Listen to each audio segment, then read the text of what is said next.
ভাবুন, এমন একটি শহর যেখানে সূর্যের আলো পুরোপুরি হারিয়ে গেছে। ৬৫ দিন ধরে শহরের চারপাশ ঢেকে থাকে শুধুই অন্ধকার। দিনের মধ্যে কয়েক ঘন্টার জন্য একটুখানি দেখা যায় মৃদু আলো, তাও সূর্যের আলো না। হয়তো ভাবছেন কোনো রূপকথার গল্প বলছি, কিন্তু এটি কোনো গল্প নয়, বরং বাস্তব। এমনই এক শহর হলো আমেরিকার উত্তরতম শহর উৎকিয়াগোবিক, যা এই মুহূর্তে অন্ধকারচ্ছন্ন আছে।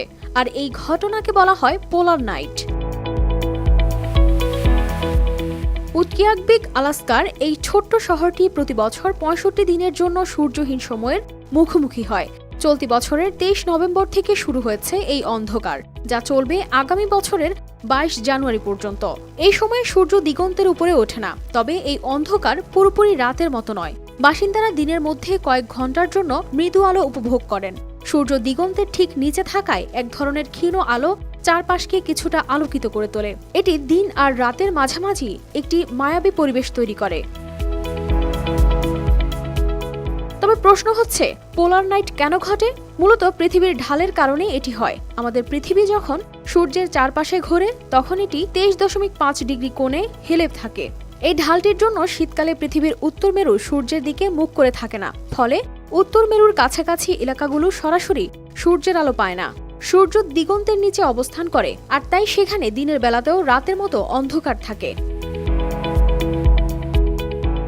এই দীর্ঘ অন্ধকারের সময় শহরের বাসিন্দারা তাদের জীবনযাত্রার সঙ্গে মানিয়ে নেন। তারা জানেন এই অন্ধকার কেবল একটি ঋতুর অংশ।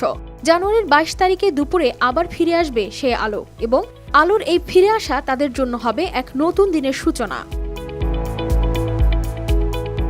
এটি কেবল শীতকালে ঘটে, যখন মেরু অঞ্চলের এলাকা সূর্য থেকে দূরে থাকে। এভাবেই প্রতি বছর পোলার নাইট হয়, এবং কিছু কিছু জায়গায় টানা কয়েক সপ্তাহ থেকে মাস পর্যন্ত সূর্যহীন থাকে।